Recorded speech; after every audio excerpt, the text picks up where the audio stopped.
워치만 니 책을 읽어 드립니다. 은혜가 함께 하시길 바랍니다. 12광주리 가득히 4권 제5장 경외와 경건.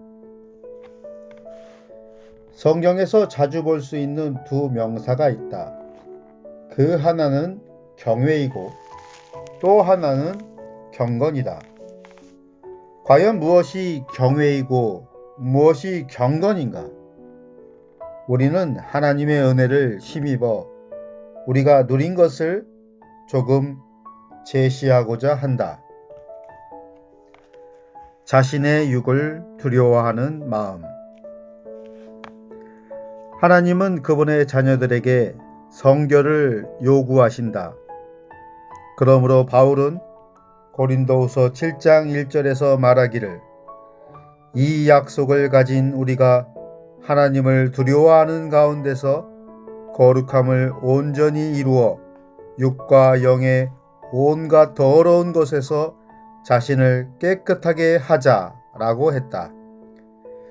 이것을 볼 때 우리가 성결하게 되는 것은 우리의 하나님에 대한 경외와 큰 관계가 있다는 것을 알 수 있다. 하나님은 성결이시다.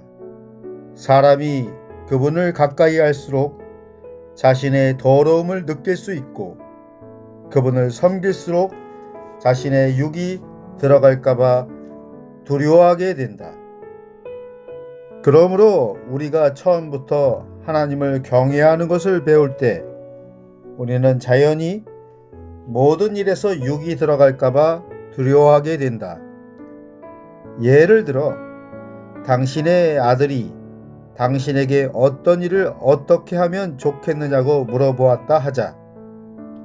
당신에게 하나님을 경외하는 마음이 있다면 당신은 당신의 답변 속에 자신의 성분이 들어갈까봐 두려워하게 된다. 이것이 바로 경외이다. 또 한 예로 어떤 형제를 도와줄 때 당신에게 하나님을 경외하는 마음이 있다면 당신은 그 형제를 돕는 일에 당신 자신의 성분이 들어갈까봐 두려워하게 되고, 또 자신의 성분이 들어가 그 형제를 돕지 못하게 될까봐 두려워하게 된다. 당신의 육을 두려워하는 마음이 있는 것이 곧 경외이다. 다시 또 한 예를 들어 말하자면, 당신이 어느 형제 자매와 왕래할 때도 당신은 하나님 앞에서 자신이 들어있을까봐 두려워하게 된다. 당신의 이러한 마음이 바로 경외이다. 경외는 곧 당신이 누구를 비판하거나 칭찬하는 일에서 자신이 들어가게 되는 것을 두려워하는 것이다. 이렇게 여러 일들 속에 당신 자신의 성분이 들어있을까봐 두려워하는 것은 바로 당신이 경외하는 마음을 가졌기 때문이다. 우리는 다시 예를 들어보자. 어떤 형제나 자매는 편지 쓰기를 좋아한다. 일상적인 편지 쓰기는 있을 수 있는 일이지만 어떤 이는 특별히 편지 쓰기를 좋아하여 시간을 낭비해가며 쓴다. 우리가 만일 하나님을 경외한다면 이런 편지 쓰는 일에서도 자기가 들어가게 되는 것을 두려워하게 될 것이다. 누구든지 자기를 위하여 일하고 자신의 목적과 자신이 가득한 사람은 다 하나님을 경외하는 사람이 아니다. 심지어 자녀들의 옷 하나를 사고 물건 하나를 사는 것까지도 마찬가지이다. 우리가 자녀들의 옷을 사고 물건을 사는데 자신이 들어있을까봐 두려워하고 하나님께 죄를 지을까봐 두려워하는 것이 마음으로 하나님을 두려워하는 것이다. 또는 어떤 형제에게 잘못한 것을 지적할 때, 즉 그를 꾸짖을 때도 우리가 만일 하나님 앞에 선 사람이라면 우리는 하나님, 형제를 꾸짖는 이 일에 저의 자아가 들어 있을까봐 두렵습니다. 라고 기도한다. 이것이 경외이다. 그러나 만일 우리가 형제를 꾸짖을 때 그의 감정을 상하게 할까봐 두려워하는 것은 경외하는 것이 아니다.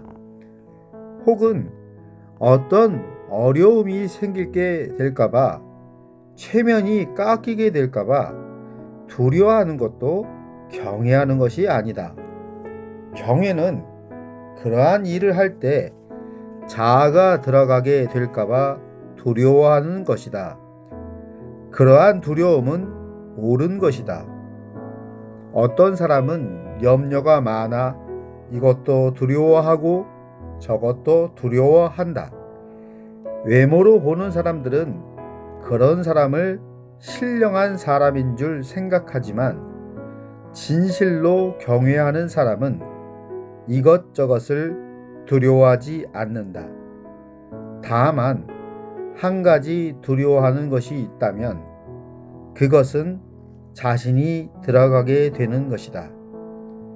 이 일이 하나님께 속한 것이 아닐까봐 두려워하고, 이 일이 하나님을 위한 일이 아닐까봐 두려워하고, 이 일이 하나님께 영광을 돌리지 않는 일일까봐 두려워하고, 이 일에 자신의 성분이 들어가게 될까봐 두려워하는 것이 곧 하나님을 경외하는 것이다. 형제 자매여, 우리의 생명이 자라날 때 우리는 다른 것을 두려워하는 것이 아니라 오직 우리 자신이 나올까봐 두려워하고 하나님께 죄를 범할까봐 두려워한다. 어떤 형제 자매는 다른 형제나 자매의 상태가 좋지 않은 것을 볼 때 머리를 써서 자신의 총명한 방법으로 해결하려고 한다. 우리는 이러한 방법이 과연 영에 속한 것인지 물어보아야 한다. 우리는 이러한 방법을 영에 속한 것이라고 인정하지 않는다. 이것은 하나의 수완일 뿐이고 그 일 자체만 해결하려는 것이므로 영에 속한 분량은 나타나지 않는다. 화가 맹렬할 때도 자아가 들어있는 것이지만 어떤 일을 웃으며 부드럽게 해결할 때도 자아가 들어있는 것이다. 형제 자매여, 혈기를 낼 때만 하나님을 경외하지 않는 것이 아니라 심지어 가장 온유한 방법을 사용할 때도 하나님을 경외하지 않을 수 있다.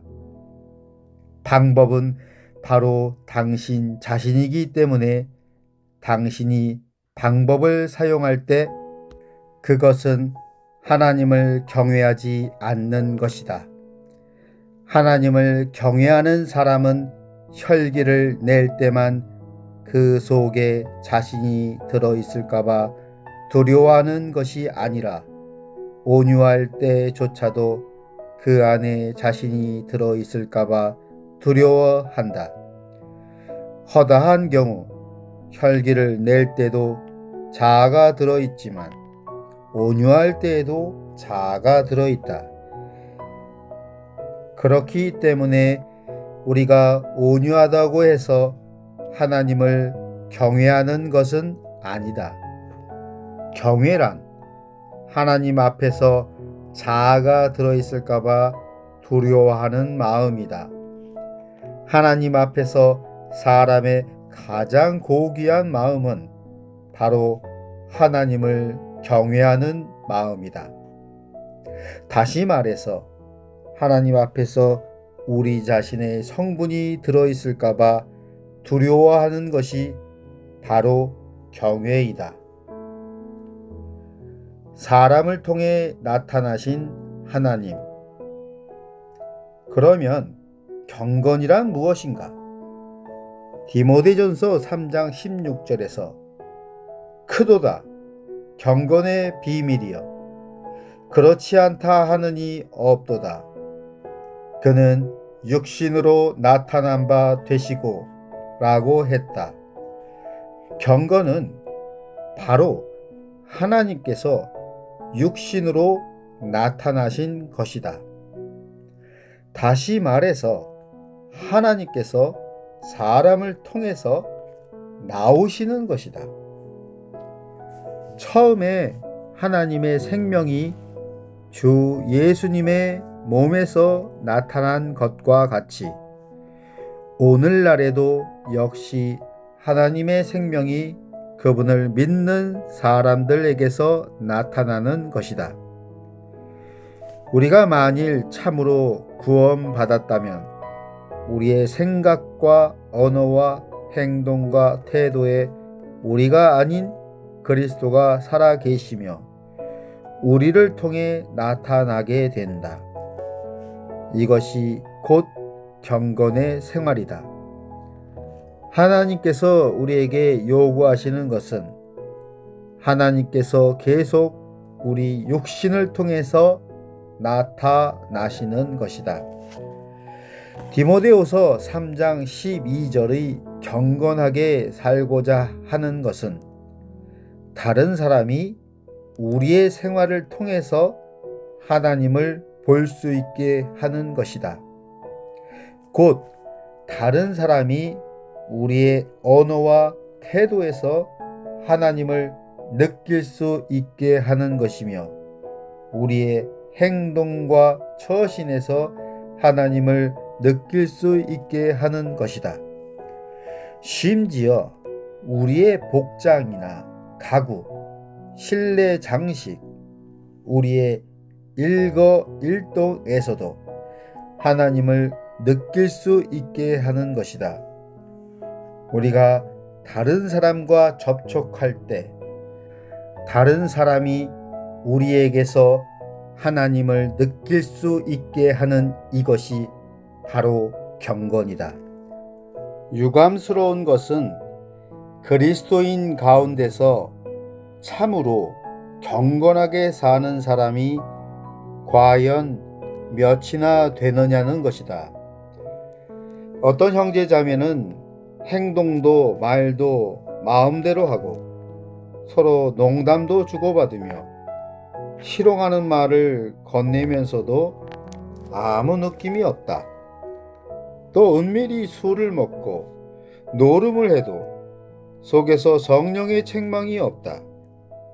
소위 그리스도인이라 하는 사람에게서 이런 일이 있는데 이것은 그들이 경건의 근본을 모르는 것이다.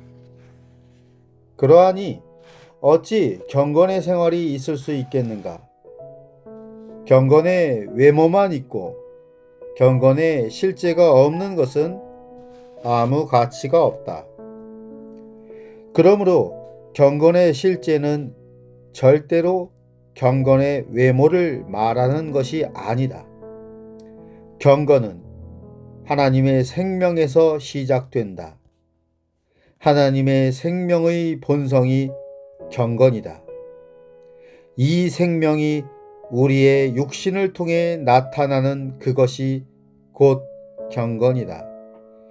우리의 부족한 점은 우리 자신의 성분이 너무 많은 데 있다. 우리는 아직도 육에 속해 있기 때문에 경건의 생명을 막고 있어 그 생명이 자유롭게 나타나지 못하고 있다. 만일 그리스도인 안에 경건의 느낌이 조금도 없다면 그는 생명이 없는 사람이거나 흑암 가운데 있는 그리스도인일 것이다.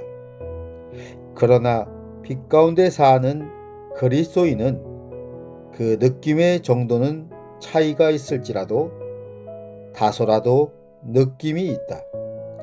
속에 있는 경건의 느낌을 따라 생각하고 말하고 행동하는 사람이 바로 경건한 사람이다. 그러므로 경건한 생활을 하려면 훈련이 필요하다. 디모데전서 4장 7절에서도 망령되고 허탄한 신화를 버리고 오직 경건에 이르기를 연습하라 라고 말씀하셨다. 경건에 이르는 연습은 자기의 말을 관리하는 것과 큰 관계가 있다. 그러므로 함부로 말하는 것은 경건하지 않다는 표시이다. 우리가 활발할 때에는 활발하고 신선할 때에는 신선하되 하나님께서 우리의 말을 통해 나오셔야 한다. 경건은 하나의 생활이다. 경건은 하나님께서 우리의 생활에서 나타나시는 것이다. 결론적으로 말해서 무엇이 경외인가? 경외는 하나의 두려워하는 마음, 곧 어떤 일에서나 자신의 육의 성분이 들어가게 될까봐 두려워하며 하나님께 득죄할까봐 두려워하는 마음이다. 무엇이 경건인가? 경건은 하나의 생활이다. 곧 일상생활에서 하나님을 나타내는 것이다. 하나님의 역사의 원칙은 우리 속에서부터 밖으로 나오는 것이다. 만일 사람이 경건의 외모만 주의하고 경건의 생명에 속하지 않으면 그것은 하나의 위장된 행위요 경건의 실제가 없는 것이다. 그러나 우리가 경외하는 마음을 갖는다면 자아의 활동이 있을까봐 두려워하게 된다. 그러한 상태에서 우리가 경건하지 않은 생각, 말, 행동, 태도를 반대하고 거절하며 정죄함으로써 외적인 속박을 받는다면, 만일 속박을 받지 않는다면 우리 속에서 통과될 수 없고 책망을 받으며 불안하게 된다. 그 경건의 외모는 참된 것이다. 그러므로 우리에게는 경외에 이르는 연습과 경건에 이르는 훈련이 필요하다. 하나님께서 우리를 통하여 나가시기를 바란다.